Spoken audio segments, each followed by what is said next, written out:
سارے پنجے جھاڑ کے نکل لیے مولانا طارق جمیل حافظہ اللہ تعالیٰ کے خلاف.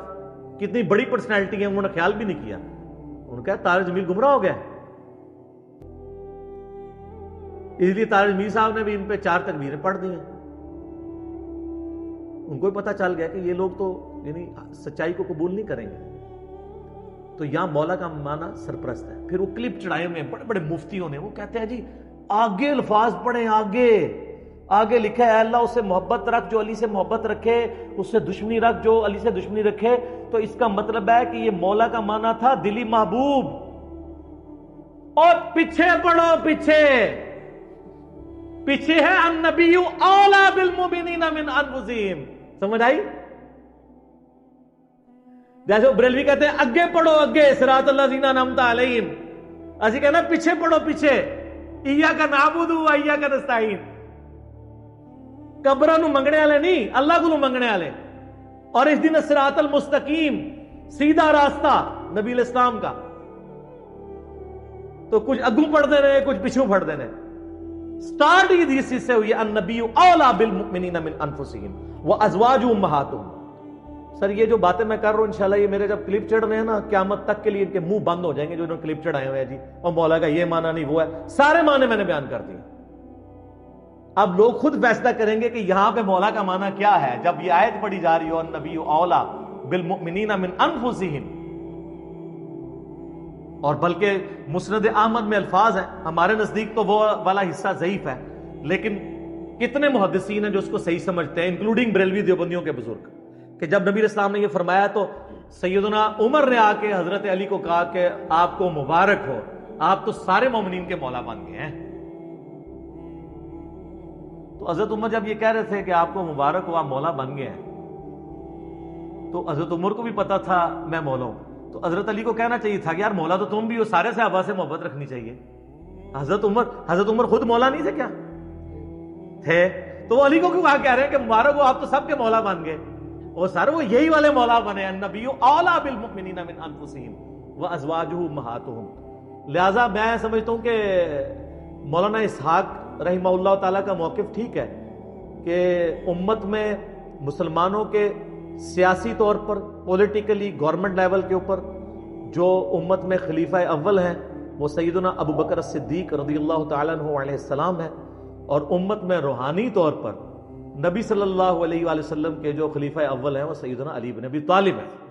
یہی وجہ ہے کہ حضرت ابو بکر ہوں, حضرت عمر ہوں, عثمان ہوں, مولا علی سے مشورے کے ساتھ چلتے تھے, ان کو اہل البیت شمار کرتے تھے. تو یہ اپروپریٹ چیز ہے. تو باقی چوتھے خلیفہ تو خیر سارے ہی مانتے ہیں, چوتھے پہ تو آ کے ویسے ہی سب کو ماننا پڑ جاتا ہے. تو علی دا پہلا نمبر بھی, علی دا چوتھا نمبر بھی, دو چیز ٹھیک نے, بیک چیزیں ٹھیک ہے, ٹھیک ہے. تو باقی ان معنوں میں ٹھیک نہیں ہے کہ کوئی معاذ اللہ ابو بکر عمر رضی اللہ عنہما علیہم السلام پر سب و شتم کرے یا ان کی خلافت کو غاصبانہ کہے, نعوذ باللہ. ان معنوں میں بات نہیں کر رہا. تو یہ اللہ مولا اور علی مولا میں بہت فرق ہے. ٹھیک ہو گیا. تو یہ اکثر کہتے ہیں کہ جی وہ علی مولا کہنے سے وہ جو ہے نا پھر وہ اس طرف لوگ چل پڑیں گے. تو سر وہ تو آپ اللہم صلی علی سیدنا و مولانا محمد پڑھیں گے تو وہاں تو مولا نہ ہے جو قرآن میں انت مولانا فانصرنا علی القوم الکافرین. تو آپ دروشی میں مولانا پڑھنا چھوڑ دیں گے. تو دیکھیں آپ اہل بیت کی دشمنی انسان کو کہاں تک لے جاتی ہے کہ آپ کو پھر بہت کچھ چھوڑنا پڑ جاتا ہے. تو بہتر یہ ہے کہ آپ صبح و شام تسبیح نہ نکالا کریں, صرف ایک دفعہ کہہ لیا کریں کیا نہ میں وہابی نہ میں بابی, میں ہوں مسلم علمی کتابی. نہ ہم سو کالڈ وہابی ہیں, کوئی علمی بات کرے اسے وہابی کی گالی دے دیتے ہیں, اپنے زوم میں سے گالی سمجھتے ہیں.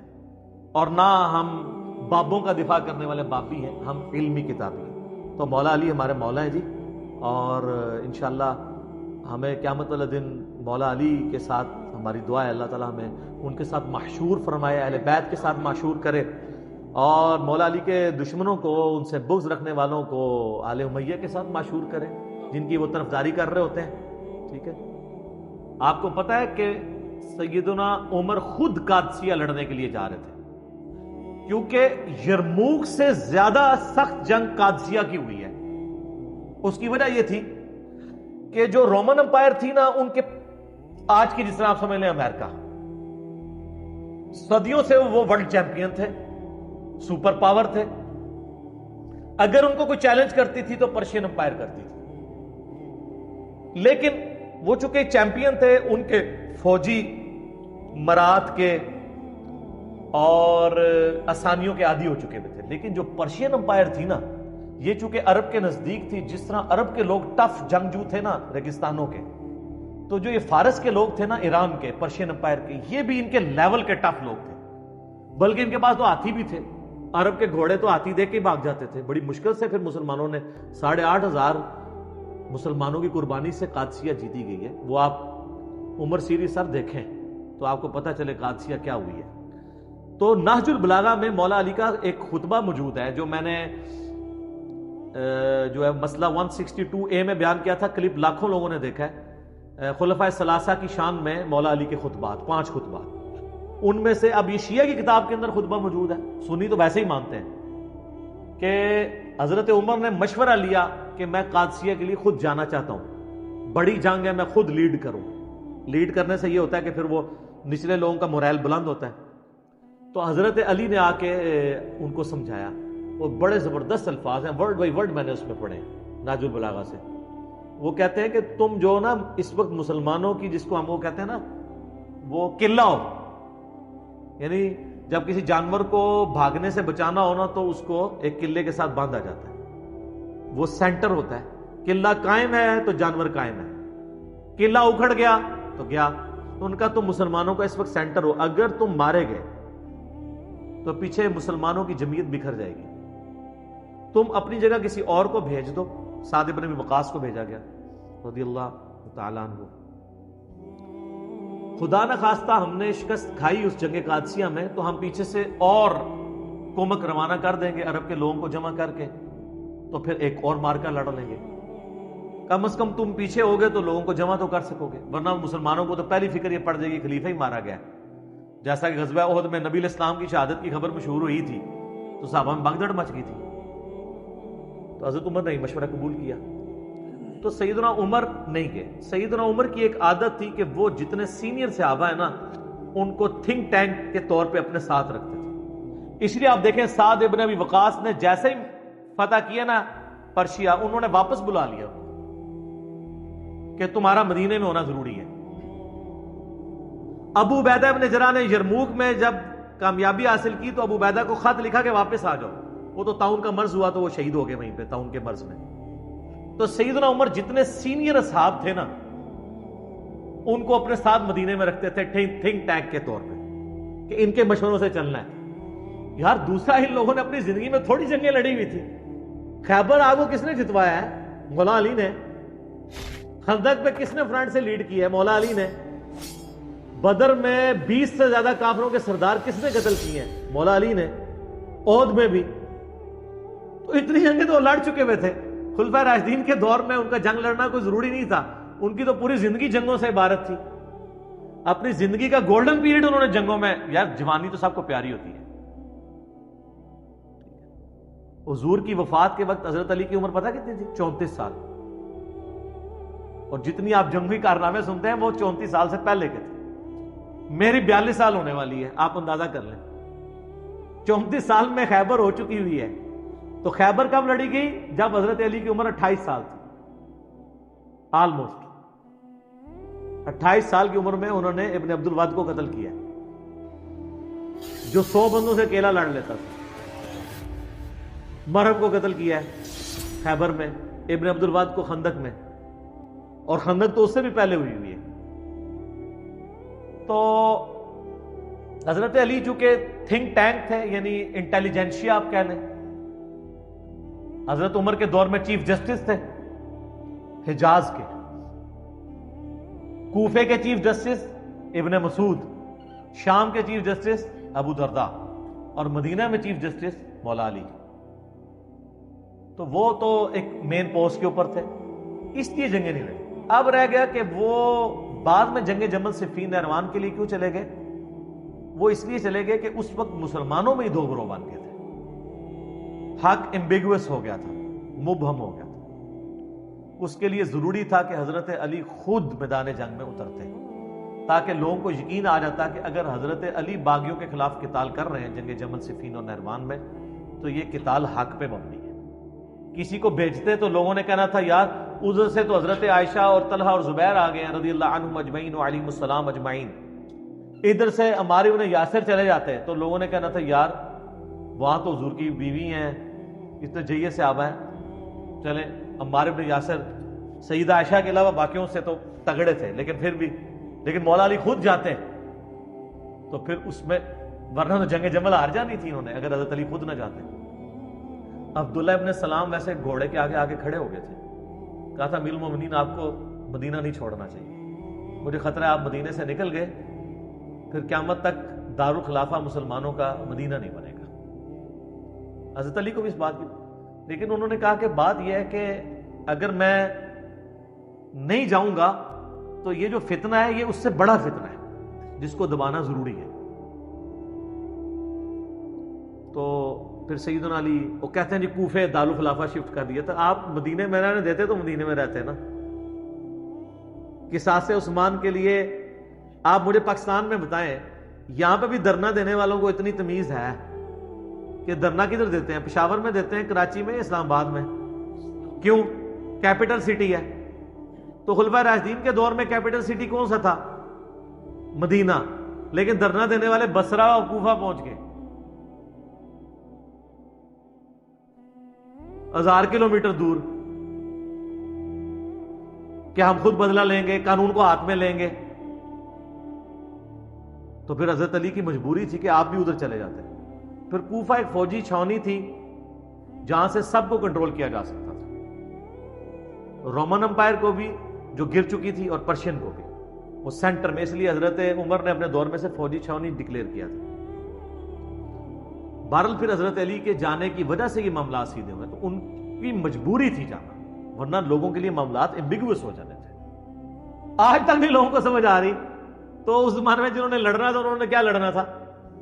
صحیح بخاری میں موجود ہے نا، حضرت عمار بن یاسر کو مولا علی نے بھیجا، بخاری کے الفاظ ہیں، وہ ممبر کی نچلی سیڑھی پہ بیٹھے اور حسن ابن علی کو اوپر والی سیڑھی پہ رکھا تاکہ سب لوگ دیکھ لیں جنتی نوجوانوں کا سردار بیٹھا ہوا ہے، مولا علی کا بچہ، اور کہا لوگو اللہ نے تمہیں آزمایا ہے، ایک طرف دنیا اور آخرت میں تمہارے نبی کی بیوی ہیں، رسپیکٹ کم نہیں کی، آخرت جنت میں بھی عائشہ حضور کی بیوی ہیں، لیکن اللہ نے تمہیں آزمایا ہے کہ تم عائشہ کی اطاعت کرتے ہو یا اللہ کی اطاعت کرتے ہو، کیونکہ اولو الامر منکم اس وقت مولا علی ہیں اور ان کی اطاعت اللہ کی اطاعت ہے، اطیعوا اللہ واطیعوا الرسول واولی الامر منکم۔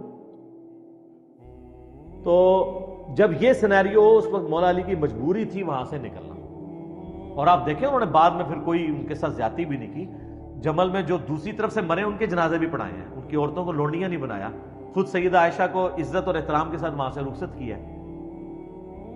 تو یہ کہنا کہ حضرت علی نے جنگیں نہیں لڑی ہیں، حضرت علی نے تو آپ کو سپر پاور بنوایا ہے، اس کے بعد بھی سب کچھ بنا کے آپ کے حوالے کیا ہے، تو آرٹیکل پھر بھی نہیں سامنے آ گیا، اور جب برا وقت آیا پھر بھی حضرت علی کے گھاٹے فٹ ہوا ہے، اور الٹیمیٹلی ان کو بھی شہید کر دیا گیا۔ میں اس سوال کے جواب کے اینڈ پہ وہ حدیث بیان کروں گا جو المستدرک للحاکم میں موجود ہے، سنن نسائی الکبریٰ کے اندر موجود ہے، میں نے اپنے ریسرچ پیپر میں بھی ڈالی ہے کربلا والے، کہ نبی صلی اللہ علیہ وآلہ وسلم نے فرمایا، اے علی تیری مثال میری امت میں قوم سمود کی اونٹنی کی سی ہے، جس طرح قوم سمود نے صالح علیہ السلام کی اونٹنی کو قتل کیا تھا تو اللہ کا عذاب آ گیا تھا، اگلے زمانوں میں سب سے بڑا بدبخت وہ تھا جس نے اونٹنی کو قتل کیا، اور میری امت کا سب سے بڑا بدبخت وہ ہوگا جو اے علی تجھے قتل کرے گا اور تیری داڑھی کو تیرے سر کے خون سے رنگ دے گا۔ استغفر اللہ واتوب الیہ۔ تو مولا علی کی شہادت کے بعد جس طرح قوم سمود کی اونٹنی مری تھی تو قوم سمود پہ عذاب آیا تھا، حضرت علی کی شہادت کے بعد بھی امت پہ عذاب آیا کہ آج تک دوبارہ اسلامی نظام قائم ہی نہیں ہو سکا۔ کہ سیدہ عائشہ ڈائریکٹ افیکٹی کیوں تھی؟ سیدہ عائشہ کے بھائی تھے ایک محمد ابن ابی بکر، ان کو حضرت معاویہ رضی اللہ تعالیٰ عنہ نے قتل کروایا تھا۔ محمد بن ابی بکر 9 ہجری میں پیدا ہوئے ہیں اور 30 سال سے کم ان کی عمر تھی کہ ان کو قتل کر دیا گیا، اور ان کا بیٹا ایک ہی تھا قاسم، اور قاسم کی جو آگے سے بیٹی تھی وہ تھی فاطمہ جو امام جعفر صادق علیہ السلام کی ماں ہے۔ اکثر سنی بڑے فخر سے کہہ رہے ہوتے ہیں اہل بیت کے امام جو ہیں وہ تو حضرت ابوبکر صدیق کی اولاد میں سے ہیں. سر حضرت ابوبکر صدیق رضی اللہ تعالیٰ عنہ کی وہ اس اولاد سے ہیں جو بنو امیہ کے بہت مخالف تھی. وہ آپ والی وہ اولاد نہیں ہے. سمجھ رہی بات کی؟ اس کی حدیثیں ہیں بخاری میں قاسم کی جو محمد بن ابی بکر کا بیٹا ہے. اچھا میرے بھائیو، جو محمد ابن ابی بکر ہے نا رضی اللہ تعالیٰ عنہ علیہ السلام، یہ کوئی عام بندہ نہیں ہے. یہ سیدنا ابو بکر کے وہ بیٹے ہیں جو نبی علیہ السلام کے آخری حج کے دوران پیدا ہوئے تھے، اور ان کی والدہ اسما بنت امیس نبی علیہ السلام کے ساتھ حج کے لیے تشریف لے گئی تھی. اور بخاری مسلم میں موجود ہے کہ اس دوران وہ کہتے ہیں میں نے محمد کو جنا. ماشاءاللہ. تو نبی علیہ السلام نے ان کو دیکھا ہوا ہے، ان کی زیارت نبی علیہ السلام نے کی ہے، اور انہوں نے نبی علیہ السلام کی زیارت کی ہوئی ہے، لیکن اپنی شیر خارگی کی عمر میں. صحابی بھی آپ کہہ سکتے ہیں، تابعی تو ہے ہی ہیں. بھارت نبی علیہ السلام نے آمنا سامنا ہوا ہوا ہے. اچھا پھر سیدنا ابوبکر تو فوت ہو گئے 13 ہجری کے اندر. تو اس وقت ان کی عمر آلموسٹ 4 سال تھی، چھوٹے سے بچے تھے. تو ان کی جو والدہ تھی نا اسما بنت امیس، حضرت ابوبکر کی وفات کے بعد حضرت علی نے ان سے شادی کر. اب حضرت علی نے جب شادی کی تو ان کی ساری پرورش محمد بن ابی بکر کی کس نے کی؟ مولا علی نے. اسی لیے جنگ جمل میں اور جنگ صفین میں یہ حضرت علی کے کمانڈر تھے، اور یہی تھے جو سیدہ عائشہ کو جا کے سمجھاتے تھے حجرے میں کہ بہن تو کس طرف چل پڑی ہے. اور یہی وہ تھے کہ جب مولا علی نے سیدہ عائشہ کو احترام کے ساتھ جمل میں شکست کے بعد جب واپس مدینہ شریف روانہ کیا تو محمد بن ابی بکر کو ساتھ بھیجا تھا کہ تم اپنی بہن کے ساتھ جاؤ. تو سیدہ عائشہ کی ان سے ایک بڑا اس اعتبار سے شغف بھی تھا، یہ بڑے ہمدرد بھی تھے. تو یہ محمد بن ابی بکر رحمہ اللہ تعالی و رضی اللہ تعالی عنہ و علیہ السلام کی کلیریفیکیشن اس حوالے سے ضروری تھی. اور دیکھ لیں صرف 30 سال کی عمر میں وہ شہید ہوئے ہیں، لیکن آتی دنیا کے لیے اپنا اثر چھوڑ گئے. اللہ تعالیٰ ان سے راضی ہو. قیامت والے دن اللہ تعالیٰ ہمیں ایسے اپنے نیک بندوں کا ساتھ نصیب. آمین ثم آمین. تو ان کو حضرت علی نے اپنے دور میں مصر کا گورنر لگایا تھا اپنے دور خلافت. قیس بن سعد سے حکومت نہیں سنبھالی جا رہی تھی، پیچھے سے مالک اشتر کو بھیجا، اس کو زہر دے کے مروا دیا گیا دشمنوں کی طرف سے. تو محمد بن ابی بکر مصر کے گورنر تھے. تو ظاہر کوفے سے دور تھا، شام کی باؤنڈریز لگتی تھی، وہاں سے حضرت معاویہ کی چھاپہ دار جو ٹیمیں ہیں وہ حملے کرتی تھی. تو محمد بن بکر کو قتل کروا دیا، حتیٰ کہ ایک گدھے میں ان کی لاش رکھ کے اس کو آگ لگا دی. اور یہ اس کے اوپر اجماع ہے، کوئی دنیا میں اس کا انکار نہیں کرے گا. ہماری اہل سنت کی تمام کتابوں میں موجود ہے، جتنی بھی صحابہ کرام کی بایوگرافی پہ لکھی گئی ہیں. آپ چاہے وہ آپ تاریخ تبری پڑھ کے دیکھ لیں، ابن جریر المتوفا 310 ہجری، تاریخ ابن کثیر کی المتوفا 774 ہجری، آپ الاستیاب امام ابن عبد البر کی پڑھ کے دیکھ لیں المتوفا 468 ہجری.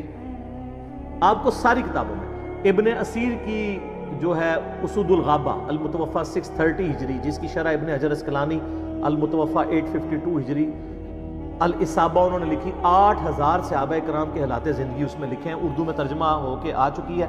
آپ اس میں محمد بن ابی بکر کا پڑھ لیں ان کے ساتھ کیا ہوا تھا. حتیٰ کہ صحیح مسلم شریف میں بھی اس کا ذکر موجود ہے. انٹرنیشنل نمبر کے مطابق 4722 اشارتاً صحیح مسلم میں آتا ہے. اما عائشہ سے ایک بندہ مصر سے ملنے کے لیے آیا تو انہوں نے پوچھا ہاں مصر کے حکمران کی کیا حالت ہے، کیونکہ اما عائشہ کے بھائی کو مار کے تو وہاں حضرت معاویہ نے اپنا حکمران لگا دیا تھا، اور مصر جو ہے وہ چھین لیا تھا حضرت علی سے. تو ظاہر ہے جو دنیا دار بادشاہ ہوتے ہیں وہ اپنے چمچوں کو نوازتے ہیں. تو ان کا ہمارا جو گورنر ہے وہ تو بہت اچھا ہے، ہمارا خرچہ پانی ختم ہو جائے خرچہ دے دیتا ہے، ہمارا اگر گھوڑا مر جائے نیا گھوڑا خرید کے دے دیتا ہے، اور اگر کوئی غلام مر جائے تو نیا غلام دے دیتا ہے. تو سیدہ عائشہ نے کہا کہ جو کچھ تم لوگوں نے میرے بھائی محمد ابن ابی بکر کے ساتھ کیا، تمہارے اس مصر کے گورنر نے اور اس پارٹی نے، یہ بات مجھے اس چیز سے نہیں روکے گی کہ میں تمہیں رسول اللہ کی ایک حدیث سناؤں جو اسی حجرے میں جہاں تم مجھ سے ملنے آئے ہو. اما عائشہ وہ پردے میں ملا کرتی تھی. اسی حجرے میں نے اللہ کے محبوب صلی اللہ علیہ وآلہ وسلم سے سنا تھا کہ آپ علیہ السلام یہ دعا کیا کرتے تھے، اے اللہ جو حکمران اپنی رعایا کے ساتھ سختی کرے تو بھی اس کے ساتھ سختی فرمانا، اور جو اپنی رعایا کے ساتھ نرمی کرے تو بھی اس کے ساتھ نرمی فرمانا۔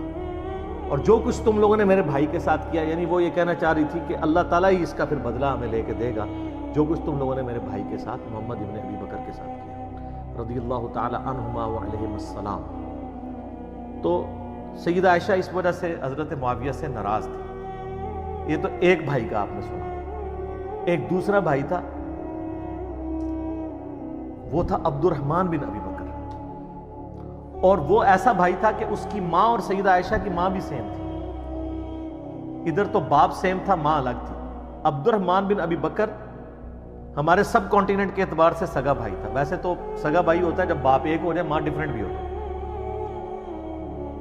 اس کے بارے میں آپ صحیح بخاری اٹھا کے دیکھ لیں، 4827 نمبر حدیث ہے انٹرنیشنل نمبر کے مطابق۔ مروان جب حجاز کا گورنر ہوتا ہے، مسجد نبی میں خطبہ دیتے ہوئے وہ بار بار یزید ابن معاویہ کا ذکر کرتا ہے تاکہ وہ بیعت لے حضرت معاویہ کے بعد ان کے بیٹے کے لیے۔ یہ بخاری کے الفاظ ہیں۔ اور اس کے لیے ظاہر ہے جب وہ فضائل و برکت، جیسے یہاں بھی ہوتا ہے کہ امت کے وسیع تر مفاد میں، یا میرے عزیز ہم وطنوں، یہ وہی چیز۔ تو اللہ تعالیٰ نے امیر المومنین کو یہ بات سجھائی ہے۔ اچھا، یہ بخاری میں بھی حدیث ہے، اور یہ آپ کو ڈھونڈنا کوئی مشکل نہیں ہے۔ آپ تفسیر ابن کثیر کھول کے سورۃ الاحقاف پارہ نمبر 26 میں آیت نمبر 17 کے کانٹیکسٹ میں بخاری کی حدیث اور جتنی اور حدیثیں ہیں، یہ حدیث المستدرک للحاکم کے اندر بھی موجود ہے بڑی ڈیٹیل کے ساتھ، اور یہ حدیث سنن نسائی الکبریٰ کے اندر بھی موجود ہے بڑی ڈیٹیل کے ساتھ، اور یہ سارے کے سارے طرق حافظ ابن کثیر المتوفیٰ 774 ہجری نے سورۃ الاحقاف آیت نمبر 17 کے کانٹیکسٹ میں ساری حدیثیں ایک جگہ جمع کر دی ہیں، بخاری کی، حاکم کی، نسائی کی، باقی کتابوں کی۔ پہلے میں بخاری والا حصہ بتاتا ہوں آپ کو۔ تو بخاری کے الفاظ ہیں، عبد الرحمن بن ابی بکر کھڑے ہوئے اور انہوں نے اس حاکم وقت کو کچھ کہا۔ اب امام بخاری نے یہ نہیں بتایا کہ کیا کہا، لیکن یہ بات سمجھ آ گئی کہ گل چوبے علی کی تھی، اگر لگ گئی جا کے، کیونکہ وہ بھی اس قسم کی باتیں کر رہا تھا۔ وہ باتیں میں آپ کو دوسری کتابوں سے، حاکم سے اور سنن نسائی الکبریٰ سے بتاؤں گا، اور تفسیر ابن کثیر کھول کے آپ لوگوں کے گھروں میں ہوگی، پڑھ لیں، PDF فریلی اویلیبل ہے۔ تو اس کے بعد بخاری کے الفاظ ہیں کہ وہ مروان کو غصہ آیا، اس نے کہا پکڑو اسے، گرفتار کرو، آج کے دور میں نیب کے حوالے کرو۔ تو سیدنا عبد الرحمن بن بکر فوراً جا کے مسجد نبی کے ساتھ ایڈجسٹنٹ اما عائشہ کا حجرہ تھا، اس میں جا کے چھپ گئے۔ اب اتنے تو کوئی بغیرت نہیں تھا، اتنی عوام دیکھ رہی تھی، حضرت عائشہ کے حجرے میں تو کوئی گھس نہیں سکتا تھا، وہ تو محرم تھے، ان کے بھائی تھے۔ تو مروان کا غصہ نہیں ٹھنڈا ہوا، اس نے باہر سے کہا، ہاں ابو بکر کے بیٹے تو ہی ہے نا جس کے بارے میں آیت نازل ہوئی ہے سورۃ الاحقاف آیت نمبر 17، کہ یہ کہتا ہے کہ میرے ماں باپ مجھے کہتے ہیں کہ جب ہم مر کے مٹی ہو جائیں گے تو دوبارہ سے زندہ کیے جائیں گے، یہ تو اگلے لوگوں کی کہانی ہے۔ ابو بکر کے بیٹے یہ تیرے بارے میں نازل ہوئی ہے، تو اپنے ماں باپ کو کہتا تھا کہ قرآن اگلے لوگوں کی کہانی ہے۔ نعوذ باللہ، کتنا بڑا جھوٹ بولا۔ تو سیدہ عائشہ سے برداشت نہیں ہوا، وہ حجرے کے اندر سے ہی بولی، انہوں نے کہا آل ابی بکر کے بارے میں کوئی آیت ایسی نازل نہیں ہوئی ہے سوائے سورہ نور کی وہ آیات جو میری برات میں نازل ہوئی تھی، حدیث افک والی، تو آل ابی بکر کے اوپر الزام لگاتا ہے۔ بخاری میں اتنی حدیث ہے، لیکن فلنگ دی بلینکس موجود ہے، انہوں نے بلینکس امام بخاری نے چھوڑی ہیں، وہ فل کی ہیں حاکم نے اور سنن نسائی الکبریٰ میں، اور حافظ ابن کثیر نے بھی کر دی سورۃ الاحقاف آیت نمبر 17 میں۔ وہ کیا ہے کہ مروان نے کہا کہ امیر المومنین جو ہے نا یہ چاہتے ہیں کہ اپنے بعد اپنے بیٹے کو نامزد کر دیں، جس طرح کہ ابو بکر نے بھی تو عمر کو نامزد کیا تھا، حالانکہ وہ بھی مشورے سے کیا تھا، اور دوسرا عمر حضرت ابو بکر کے بیٹے تھے، تو کیا وہ مطلب وہ کس طریقے سے ریزیمبلنس بنا رہا تھا، تو اس پہ ابو بکر کے بیٹے کو غصہ تو آنا تھا نا۔ تو ابو بکر کا بیٹا عبد الرحمن بن ابو بکر وہاں کھڑا، اس نے کہا سیدھی طرح کہہ تیرا امیر المومنین معاویہ کیسر و کسرا کے طریقے پہ چلنا چاہتا ہے، ابو بکر اور عمر کے طریقے پہ نہیں۔ ہائے ہائے ہائے، اے وہ گل سی جیڑی بخاری میں لکھا ہے، کچھ کہا انہوں لگ گئی آگ، انہوں نے کہا پڑھو انہوں، پھر آگے بخاری میں آتا ہے، اور اس میں آگے موجود ہے کہ سیدہ عائشہ نے اندر سے کہا اسکت، چپ کر، بکواس بند کر، آل ابی بکر کے بارے میں کوئی ایسی آیات نازل نہیں ہوئی سوائے میری برات میں۔ اور ان حدیثوں میں آگے موجود ہے، البتہ مروان تیرے بارے میں موجود ہے، جب تو اپنے باپ حکم کی پشت میں تھا، رسول اللہ نے کہا تھا حکم پہ لعنت، اس کی اولاد پہ لعنت، تو اسی لعنت کا ٹکڑا ہے۔ حضور نے تو پہلے ان دونوں باپ بیٹا کو حضور نے مدینہ بدر کر دیا تھا، حضرت ابوبکر کے ساتھ بڑی سفارشیں کی، حضرت عثمان نے واپس لانے کی، کوئی رشتہ دار تھا نہیں آنے دیا، حضرت عمر نے نہیں آنے دیا، پھر حضرت عثمان اپنے دور میں رشتہ داری کی وجہ سے لے آئے اور حتیٰ کہ اپنی بیٹی کا نکاح بھی مروان سے کر دیا، اور پھر وہی گھاٹے فٹ ہو گیا۔ اسی کی وجہ سے مسلمان رعایا پھر حضرت عثمان کے خلاف ہوگی، ایک تلخ حقیقت ہے۔ یوٹیوب پہ میرا کلپ دیکھ لیں، حضرت عثمان کی شہادت کے اصلی اسباب، جعلی اسباب نہیں، جی عبداللہ بن سبا تھا، 40,000 صحابہ اس کے پیچھے لگ گئے، یعنی حضور کے تربیت یافتہ صحابہ 40,000، ایک ابن سبا نے ان کی مت مار دی، بالکل جھوٹ ہے۔ میں نے بخاری مسلم سے اپنے پمفلٹ میں، جس کا تعارف میں اینڈ پہ کرواؤں گا، یہ سارا کچھ کھول دیا ٹروتھ۔ اچھا اب ظاہر ہے جب یہ دشمنی ہو تو آپ کیا سمجھتے ہیں دشمنی ختم ہوتی ہے؟ ساری اہل سنت کی تاریخی کتابیں جن کا میں نے حوالہ دیا ہے، اس میں ملتا ہے کہ عبد الرحمن بن ابی بکر پھر جا کے چھپ گئے، کچھ عرصے بعد کسی غار سے ان کی لاش ملی، اور لاش لا کے پھر مکے میں لا کے دفنایا گیا قبر کے اندر۔ اب ظاہر ہے کہ یہ غار میں ایک بندہ چھپا ہوا، وہاں سے لاش ملے تو نامعلوم افراد، چند نامعلوم افراد نے، اور وہ نامعلوم افراد کون سے ہو سکتے؟ ظاہر ہے جو اس سسٹم کے بینیفیشری تھے۔ ہم نام نہیں کسی کا لیتے، جہاں نام تھا میں نے نام لے کے کہا، جہاں نام نہیں ہے صرف نامعلوم افراد ہیں، وہ آپ کو خود پتہ چل رہا ہے کون نامعلوم افراد ہیں۔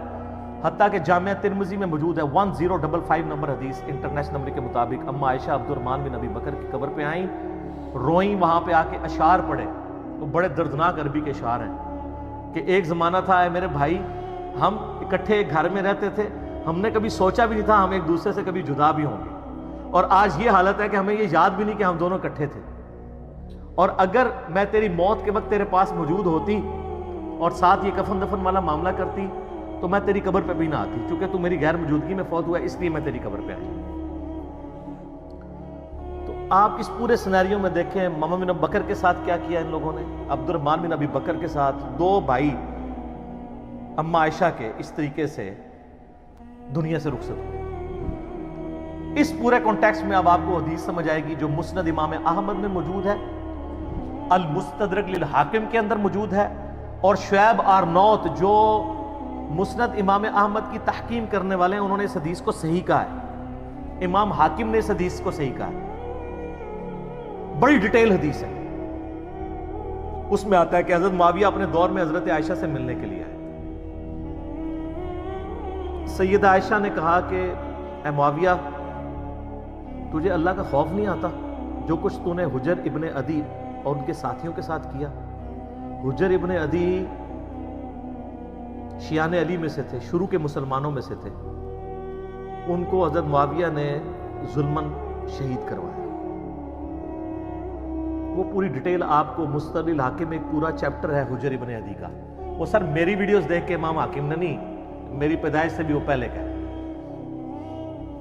1000 سال پہلے، وہ 13 حدیثیں آپ پڑھیں آپ کے آنسو نہیں رکیں گے کس ظلم کے ساتھ حجر ابن عدی کو قتل کروایا گیا، صرف اس بات پہ کہ یہ جمعے کی نماز لیٹ کر دیتے تھے، ممبروں پہ سب و شتم حضرت علی پہ کرتے تھے، یہ مخالفت کرتے تھے، اور اس شخص کی قبر وہاں پہ کھودی گئی جو علاقہ حضرت عمر کے دور میں حجر ابن عدی نے فتح کیا ہوا تھا، اوئے ہوئے، اور آخری وقت میں کہا گیا کہ بچت کی ایک صورت ہے کہ حضرت علی پہ لعنت کر دو، چھوڑ دیں گے۔ ان کا پوری زندگی علی سے عشق تھی، اب موت کو دیکھ کے تو میں حضرت علی کے اوپر سب و شتم کر دوں، اور کہا 2 نفل پڑھنے کی اجازت دو، اور نفل تیزی سے پڑھے، اور کہا میں نے اس لیے تیزی سے پڑھے تاکہ تمہیں یہ نہ ہو کہ میں موت کو ڈیلے کرنے کے لیے نماز اس طرح پڑھ رہا ہوں، میں نے زندگی میں کبھی اتنی تیز نماز نہیں پڑھی۔ اور پھر کہا وصیت کی لوگوں کو، ایران والوں نے حجر ابن عدی کے اوپر، جن کو آپ کہتے ہیں صحابہ کو نہیں مانتے، انہوں نے پوری ایک فلم بنائی ہے حجر ابن عدی کے اوپر، یوٹیوب پہ رکھی ہے اردو ڈبنگ کے ساتھ۔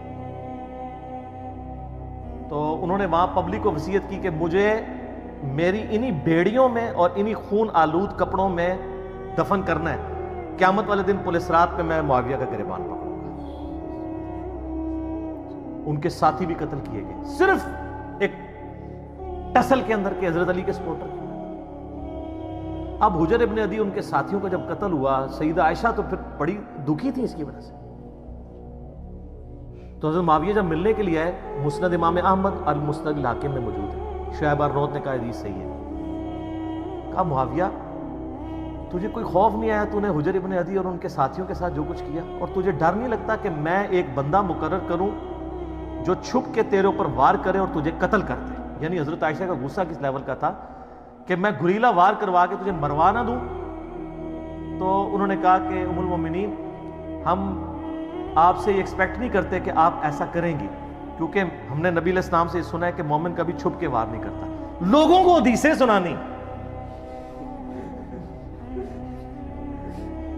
کس کو؟ اما عائشہ کو. اور پھر کہا کہ اماں یہ بتائیں آپ کا جو میں نے خرچہ پانی لگایا ہوا ہے اس معاملے میں تو کوئی، اور وہ انہوں نے نہیں لگایا ہوا تھا، وہ تو آپ کو مال غنیمت میں سے مسلمانوں کو وظیفہ ملتا تھا، حضرت عمر کے دور کا شروع ہوا تھا، اس میں تو کوئی آپ کو شکایت نہیں ہے. تو انہوں نے کہا مجھے اس معاملے میں کوئی شکایت نہیں، یہ شکایت تھی جو میں نے تمہیں کی ہے. تو انہوں نے کہا اماں یہ کام چھوڑیں، ہمیں اپنے کام دنیاوی چلانے دیں، ہمارا معاملہ اور اللہ کا معاملہ، ہمیں ہماری سیاست والے معاملات میں آپ دخل نہ دیں. آپ اندازہ کریں. اور یہ ہمیں تاریخ سے روایتیں لا کے دیتے ہیں کہ جی وہ جناب جی حضرت عائشہ کہتی تھی میری زندگی بھی معاویہ میں لگ جائے. اس سے تہاڈی ہسی بھی دستی ہے کہ روایتاں کس نے کڑیاں ہونیاں نے، کیونکہ حدیثیں کچھ اور بتا رہی ہیں. ٹھیک ہے، یہ کوئی شخص کہے گا جس کے بھائی قتل ہوئے ہوئے ہوں، جس نے اتنے قتل عام دیکھا ہو. اسی لیے آپ دیکھ لیں کہ سیدہ عائشہ کو ساری گیم سمجھ آ گئی تھی. جنگ جمل پہ بھی ان کو مس یوز کیا گیا، بعد میں ان کو ساری بات سمجھ آ گئی تھی. تو یہ وہ کہانیاں بنا کے بتاتے ہیں. تو اب اس پورے سینیریو میں دیکھیں، اما عائشہ سلام اللہ علیہا کو بڑا قلق تھا حضرت معاویہ رضی اللہ تعالیٰ عنہ کے اس طرح کے ایٹیچیوڈ کے اوپر، اس لیے انہوں نے یہ بات کی. اور میں آپ کو بتاؤں، میں گھنٹوں فی الودی بول سکتا ہوں ہمارے جو ائمہ اہل سنت تھے ان کی کتنی سخت رائے اس کی وجہ سے بنی. مثلا امام ہیں علی ابن الجعد، بعض سے ابن الجود پڑھتے ہیں لیکن یہ زبر کے ساتھ ہے. المتوفا 230 ہجری، امام بخاری امام مسلم کے استاد ہیں. صحیح بخاری میں 14 حدیثیں، 14 حدیثیں ان سے. امام احمد بن حنبل کے بھی استاد، امام بخاری کے استاد. ان کی حدیث کی کتاب بھی ہے مسند علی ابن الجعد، جس طرح کہ مسند امام احمد ہے. سکہ سرٹیفائیڈ سنی امام. ان کے بارے میں ابن حجر اسقلانی تہذیب التقریب میں صحیح سند کے ساتھ لے کے آئے ہیں. اور شیخ زبیر زئی صاحب رحمہ اللہ تعالیٰ نے اپنی جو وہ قیام رمضان کی تعداد درختوں کی وہ جو کتاب ہے اس میں بھی نقل کیا ہے. یہ کہا کرتے تھے اگر مجھے قیامت والے دن یہ بات پتہ چلے کہ اللہ تعالیٰ معاویہ کو عذاب دے رہا ہے تو مجھے یہ برا نہیں لگے گا، کیونکہ مجھے پتہ ہے اس نے امت کے ساتھ کیا کیا. بولے اعوذ باللہ تعالیٰ. لیکن ہم نے کبھی ایسی بات نہیں کی ہے. ہم بخاری مسلم کی حدیثیں بیان کر کے بھی نیو رافضی ڈکلیئر ہو جاتے ہیں چند ناسبیوں کی طرف سے، جو آلموسٹ اب ختم ہو چکے ہیں، اپنے فرقے کی وہ میت پہ ہی نوحہ کر رہے ہیں. لیکن اس کو وہ اہل سنت کا امام مانتے ہیں جو کہہ رہے ہیں مجھے تو عذاب کا بھی سنا تو مجھے برا نہیں لگے گا. اور یہ ایک امام نہیں سر، کئی امام. ادھر تو سب کانٹیننٹ میں حنفی زیادہ ہے نا. آپ نے امام بدر الدین عینی کا نام سنا ہوا ہے، المتوفا 855 ہجری. امام عینی جو ہے امام حنیفہ کے بعد چند جو بڑے امام ہیں نا حنفیوں کے ان میں سے ایک ہے، کیونکہ انہوں نے صحیح بخاری کی شرح لکھی ہے عمدۃ القاری. وہ جو عمدۃ القاری ہے نا شرح، اس میں صحیح بخاری کی ایک حدیث ہے انٹرنیشنل نمبر کے مطابق 7083، جہاں وہ جنگ صفین میں عمار ابن یاسر کے قتل کے بارے میں ڈسکشن کرتے ہوئے، بخاری مسلم دونوں میں حدیث ہے نا کہ عمار کو ایک باغی جماعت قتل کرے گی، عمار ان کو جنت اور اللہ کی طرف بلائے گا، وہ جماعت دوزخ کی طرف بلائے گی. صحیح بخاری 2812. بڑے سخت الفاظ ہیں. اس حدیث کو ڈسکس کرتے ہوئے ایک اور موقع پہ صحیح بخاری کے اندر 7083 نمبر حدیث کہ اگر ایک مسلمان دوسرے کے خلاف تلوار اٹھا لے، اس حدیث کے کانٹیکسٹ میں ڈسکس کرتے ہوئے عمدۃ القاری کے اندر جو ہے نا امام بدر الدین عینی نے جو کچھ لکھ دیا ہے نا سرکار، وہ اتنا سخت ہے. یہ میرے پمفلٹ میں ڈلا ہے کہ اس کا تعارف اینڈ پہ آپ کو کروں گا. میں آپ کو صرف ورڈ بائی ورڈ وہ پڑھ کے سناتا ہوں. وہ کہتے ہیں کہ امام کرمانی نے کہا کہ سیدنا علی اور حضرت معاویہ دونوں ہی مجتہد تھے. زیادہ سے زیادہ یہ ہو سکتا ہے کہ حضرت معاویہ کو اجتہاد میں خطا لاحق ہو گئی ہو، ان کو 1 اجر ملے گا جبکہ سیدنا علی کو 2 اجر ملیں گے. اعلیٰ یہ بھی کہانی ہے. وہ بخاری مسلم میں حدیث ہے کہ حکمران وقت اگر غلط اجتہاد کرے تو اسے 1 اجر ہے اور اگر صحیح کرے تو 2 ہے. مخالفین کو تو باغی کہا گیا ہے، ان کے لیے تو حدیث ہی نہیں ہے. ادھر سے پکڑ کے فٹ کرنے کی کوشش کرتے ہیں. یہ حدیث ہی کچھ اور تھی. بار تو وہ آگے لکھتے ہیں کہ یہ کرمانی نے تو یہ کہا، لیکن میں کہتا ہوں، امام عینی حنفی کہتے ہیں کہ حضرت معاویہ کو خطا کو اجتہادی خطا کیسے کہہ دیا جائے، اور ان کے اجتہاد پہ کیا دلیل ہے؟ حالانکہ ان کو یہ حدیث بخاری اور مسلم کے حوالے سے پہنچ چکی تھی کہ آپ علیہ السلام نے فرمایا افسوس ابن سمیہ کو ایک باغی جماعت قتل کرے گی، اور ابن سمیہ عمار ابن یاسر ہے، اور ان کو حضرت معاویہ کے گروہ نے جنگ صفین میں قتل کیا. کیا حضرت معاویہ اس پہ راضی نہیں ہے کہ اللہ تعالیٰ ان کو برابر چھوڑ دے، چہ جائے کہ ان کو سیدنا علی کی بغاوت پر ایک اجر بھی ملے؟ یہ حنفی سارے ٹھیکیدار بنے ہوئے ہیں نا. اے اپنے امام کے آپ ورڈ پڑھیں. اچھا، اس کے علاوہ آپ نے ایک اور بڑا نام سنا ہوگا، ملا علی قاری. سنا ہے نا؟ بڑے مشہور ہیں. المتوفا 1014 ہجری. انہوں نے مشکات کی شرح لکھی ہے، مرقات المفاتیح. پوری دنیا میں ایک اتھینٹک شرح مانی جاتی ہے، کوئی شک نہیں اس میں، کمال کام کیا. اس میں جب مشکات میں حدیث آتی ہے نا، یہ عمار کو باغی جماعت قتل کرے گی، انٹرنیشنل نمبر کے مطابق مشکات میں بھی یہ بخاری مسلم کے حوالے سے آئی ہے 5878 مشکات کے اندر. تو اس حدیث کے تحت ملا علی قاری، جنہوں نے میری ویڈیوز نہیں دیکھی ہوئی تھی، میری ویڈیوز سے بہت پہلے ان کے کمنٹس پڑھے ہیں، سنیں جی ورڈ بائی ورڈ. میں کہتا ہوں کہ جب حضرت معاویہ پر واجب تھا کہ وہ اپنی بغاوت سے رجوع کر کے خلیفہ برحق حضرت علی کی اطاعت کی طرف آ جاتے، مخالفت چھوڑ دیتے، اور خلافت منفیہ یعنی نفع حاصل کرنے کی طلب سے خلافت کے حوالے سے اس کو ترک کر دیتے، جو انہوں نے نہیں کیا، تو اس سے ظاہر ہوتا ہے کہ وہ باطن میں باغی تھے اور ظاہر میں خون عثمان کو ڈھال بنائے ہوئے تھے. وہ کہتے ہیں گل وچ کوئی اور ہے، حضرت عثمان کا نام یوز ہو رہا تھا، اندر مسئلہ کچھ اور تھا. یہ میں نہیں، ملا علی قاری.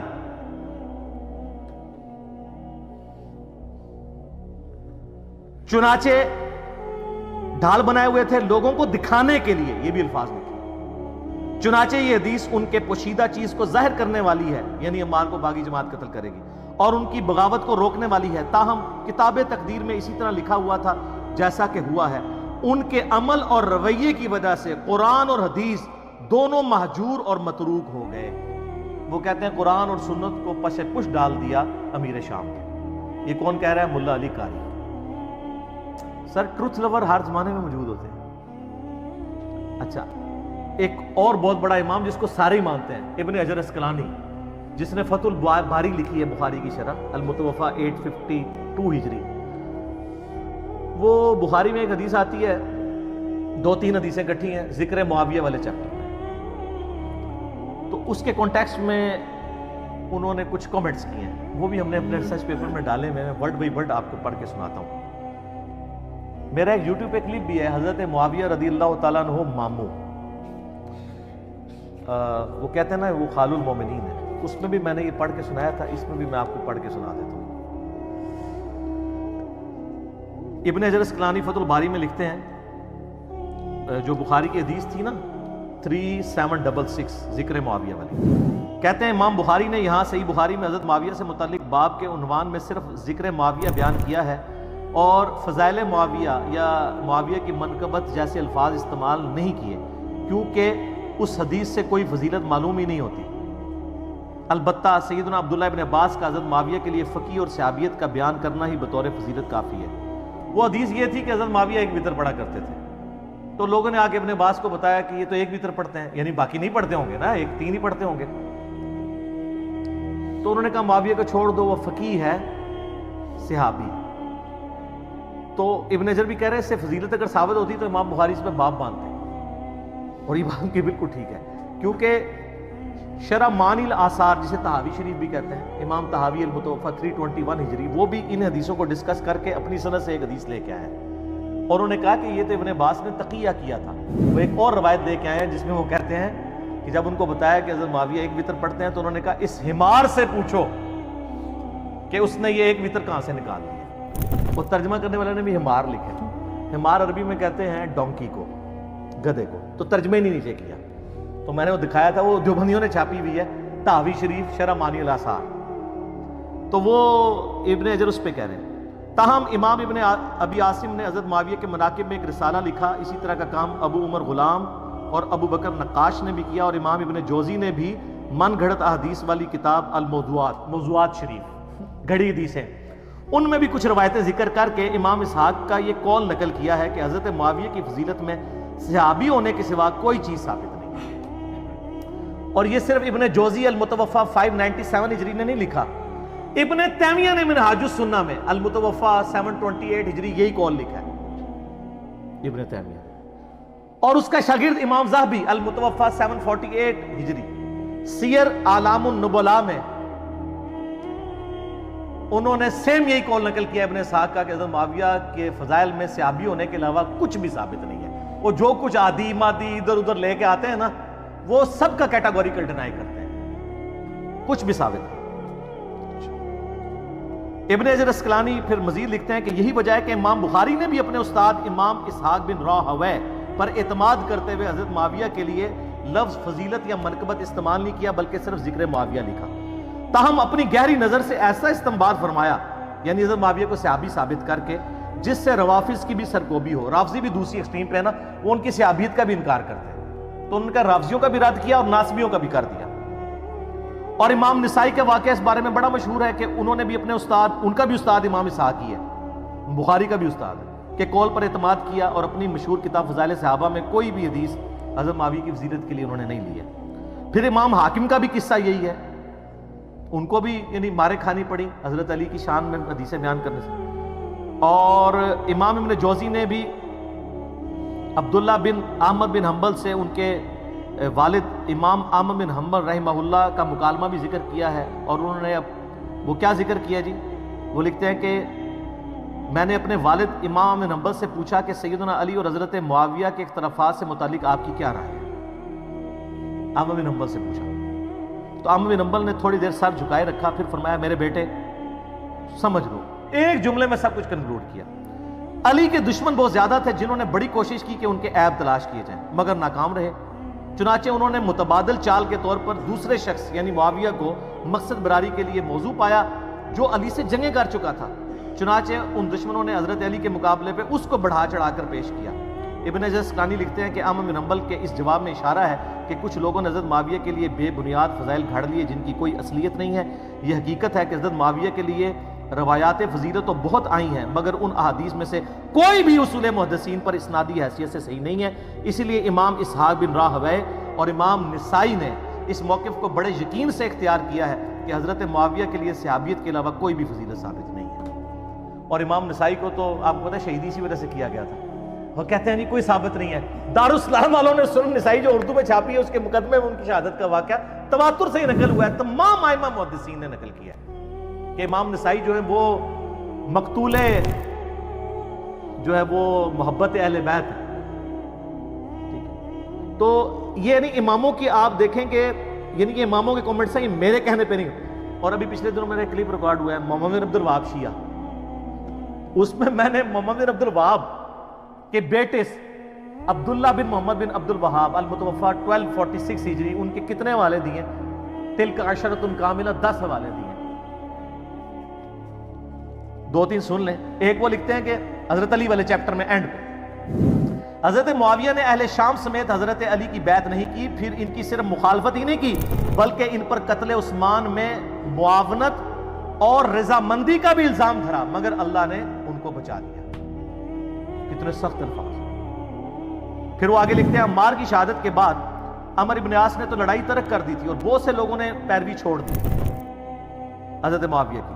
حضرت معاویہ نے ان سے پوچھا کہ آپ نے لڑائی کیوں ترک کی؟ انہوں نے کہا ہم نے عمار کو قتل کر دیا ہے، اور میں نے حضرت سے سنا تھا صلی اللہ علیہ وآلہ وسلم کہ عمار کو ایک باغی جماعت قتل کرے گی، معلوم ہوا کہ ہم باغی ہیں۔ حضرت معاویہ بولے خاموش رہو، واللہ تو اونٹ کی طرح اپنے ہی پیشاب میں گرتا ہے۔ یہ عرب کا محاورہ تھا کہ تجھے اگر پتہ ہے تو اپنے پیشاب اس پر ڈگنا ہے۔ کیا ہم نے ان کو قتل کیا؟ ان کو تو علی ان کے ساتھیوں نے قتل کیا جنہوں نے لا کے انہیں ہماری تلواروں کے درمیان پھینک دیا، ہم تو اپنے بچاؤ میں لڑ رہے تھے جس میں وہ قتل ہو گئے۔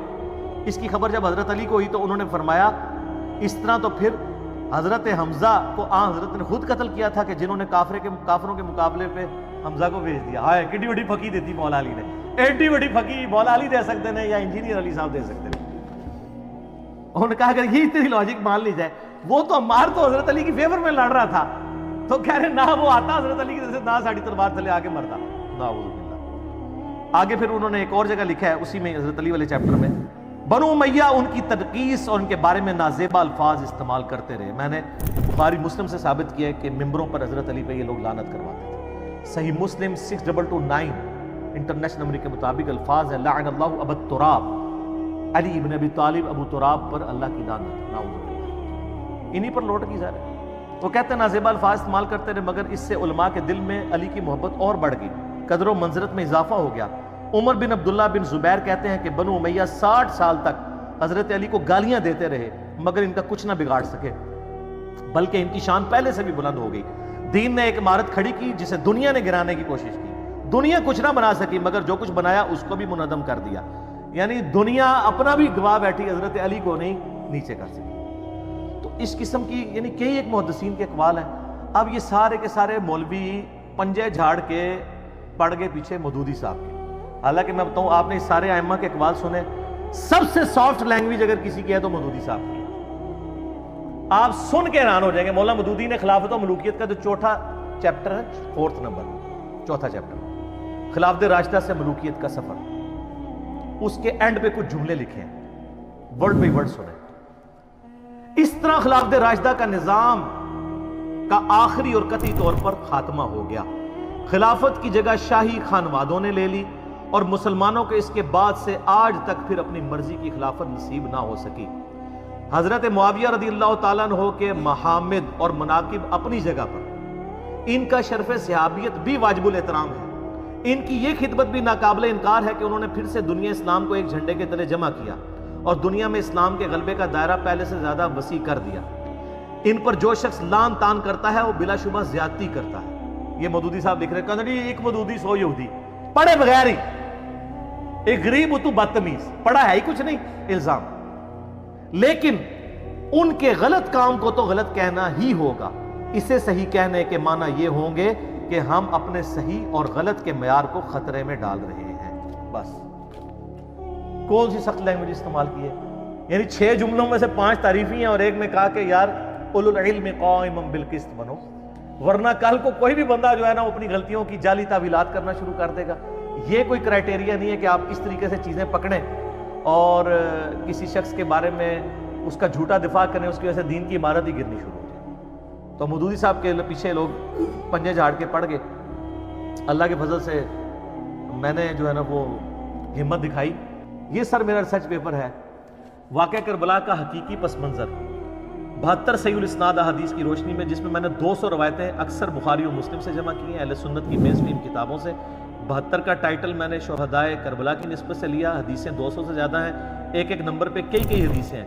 مثلا 33 نمبر پہ غدیر خون کے 8 طرق میں نے جمع کیے ہیں۔ یہ پمفلٹ عربی میں بھی ہے، اردو میں بھی ہے، انگلش میں بھی ہے، ہندی میں بھی ہے، تو باقی تو کوئی زبان بچی نہ۔ فری ڈاؤن لوڈ کریں اس کی سافٹ کاپی، پروفیشنل PDF ہماری ویب سائٹ ahlusunnatpark.com سے۔ اس میں نے اکثر حدیثیں بخاری مسلم سے دور حاضر کے بڑے بڑے محدثین، شیخ البانی، شیخ زبیر لیزئی، شیخ شعیب ارنوت رحمہم اللہ اجمعین، اور اس کے علاوہ باقی محدثین کی باقاعدہ تحکیم لگائی ہوئی ہے اور پوری گیم سمجھائی ہے خلافت راشدہ سے سیدنا عمر کی شہادت سے لے کے سیدنا حسین کی شہادت تک۔ خلفائے راشدین کون ہے؟ سیدنا عثمان کی شہادت کے اصلی اسباب کیا ہیں؟ جنگ جمل صفین اروان کے اوپر بخاری مسلم کی حدیثیں، اس کے بعد صلح حسن، پھر حضرت معاویہ کا دور ملوکیت، اور پھر یزید کی ولی عہدی، اور پھر الٹیمیٹلی سیدنا حسین ابن علی کی مظلومانہ شہادت۔ یہ سارے کے سارے ٹاپکس میں نے ان ڈیپتھ اس کے اندر کور کی ہیں۔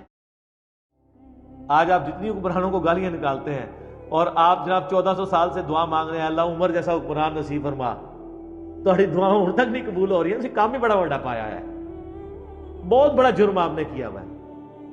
تو لیکن اب آپ دیکھیں تبدیلی آ رہی ہے، اب لوگوں کو یہ پتہ لگنا شروع ہو گیا کہ واقعی یار کام ڈالا ہے، اور یہ تبدیلی اسی دور میں کیوں آئی ہے؟ پہلے تو یہ نہیں تھی۔ اب یعنی بچہ جو ہے وہ جمل صفین ارمان ڈسکس کر رہا ہے، ہمارے تو ابوں کے علماء کو بھی نہیں تھی پتا۔ کیوں؟ اسلام کی نشت ثانیہ کے لیے ضروری ہے کہ امام مہدی کے آنے سے پہلے لوگوں کو جمل صفین ارمان سمجھ آئے اور اہل بیت کا مقام سمجھو، ورنہ جب آ کے حضرت امام مہدی کے یوٹیوب پہ ویڈیوز چڑھنی ہے کہ علی حق پہ ہے تو انہوں نے کہنا یہ شیعہ ہے، تو کہاں سے ان کی بیعت کرنی ہے؟ ان سے پہلے ہی کام ختم ہو چکا ہوگا ہماری ویڈیوز کی برکت سے، یا جدھر جدھر ہوگا۔ آپ عرب میں چلے جائیں، عدنان ابراہیم ہے، سنی ہے، اکیلے بندے نے تل پٹ کر کے رکھ دی ہر چیز، صحیح فصیح اللسان عربی زبان میں ان کی ویڈیوز رکھی ہیں، انگلش سب ٹائٹل میں آپ کو ملیں گی، حالانکہ ٹائی لگاتا ہے وہ بندہ، فلسطین کے پناہ گزین کیمپوں میں اس کی پرورش ہوئی ہوئی ہے، دنیاوی طور پہ بھی وہ پی ایچ ڈی ہے۔ اور آپ ذرا خلافت و ملوکیت کے اوپر، وہ تو مودودی صاحب کو کی کتابوں کو کوٹ کرتا ہے، الخلافہ والملک، آپ بتا عربی میں ترجمہ ہوا ہے خلافت و ملوکیت کا الخلافہ والملک کے نام سے۔ تو ہر جگہ آواز اٹھی ہوئی ہے پوری دنیا کے اندر، اور آپ دیکھیں یہ وہ آواز تھی جسے صدیوں تک حکمرانوں نے دبایا ہے، پھر بھی اٹھ گئی ہے، اور جس کے اوپر اربوں ریال لگ رہے ہیں، اینڈ رزلٹ زیرو ہے، نیگیٹو ہے، بلکہ زیرو نہیں ہے، نیگیٹو ہے۔ جب بھی وہ پاک چھوڑتے ہیں تو ادھر سے ہم اس کو پکڑ لیتے ہیں۔ ٹھیک ہو گیا جی؟